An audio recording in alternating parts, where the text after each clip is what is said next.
Hello friends, welcome to my channel. வாங்க வீடியோக்குள்ளே போகலாம். நிலக்கடலை உருண்டை செய்யலாம். அதை இங்கிலீஷில் பீனட் லட்டுன்னு சொல்லுவாங்க. அதுக்கு நாம் நிலக்கடலையை இந்த மாதிரி பச்சையாக இருக்கிறத நாம் இந்த மாதிரி வறுத்து எடுத்து வச்சுக்கணும். பீனட் லட்டு எப்படி செய்யலான்னு பார்க்கலாம். அதுக்கு ஒரு டம்ளர் நிலக்கடலையை நம்ம வறுத்து இந்த மாதிரி தோலெல்லாம் நீக்கிட்டு நான் எடுத்து வச்சுருக்கேன். ஒரு மிக்சி ஜாரில் நிலக்கடலை, ஒரு டம்ளர் நிலக்கடலைக்கு நம்ம அரை டம்ளர் வெல்லம் போட்டு நல்லா கொரகொரப்பாக நம்ம இதை அரைச்சி எடுத்துக்கலாம். அரைச்சாச்சு.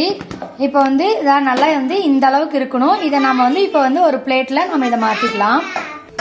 பிளேட்டில் இந்த மாதிரி கொட்டிக்கோங்க. இங்கே பாருங்கள், இந்த மாதிரி அரைச்சி எடுத்தாச்சு. லைட்டாக நம்ம கையில் இப்படி பிசைஞ்சு விட்டுக்கலாம். இப்போ பெரியவங்களுக்கு வேணும்னா நீங்கள் பெருசாக உருட்டிக்கோங்க. சின்ன குழந்தைங்களுக்கு கொடுக்கறதுக்கு நம்ம சின்ன சின்னதாக செஞ்சுக்கலாம். இப்போ இது எல்லாத்தையும் நம்ம உருண்டை பிடிச்சி வச்சுக்கலாம்.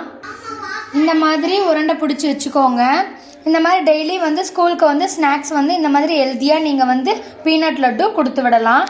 இந்த மாதிரி நம்ம எல்லாமே நம்ம இப்போ செஞ்சுக்கலாம்.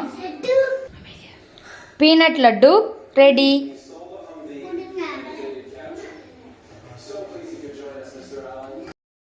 தேங்க்ஸ் ஃபார் வாட்சிங். வீடியோ பிடிச்சிருந்தா லைக் பண்ணுங்கள், கமெண்ட் பண்ணுங்கள், ஷேர் பண்ணுங்கள், மறக்காமல் சப்ஸ்கிரைப் பண்ணுங்கள். Thank you friends.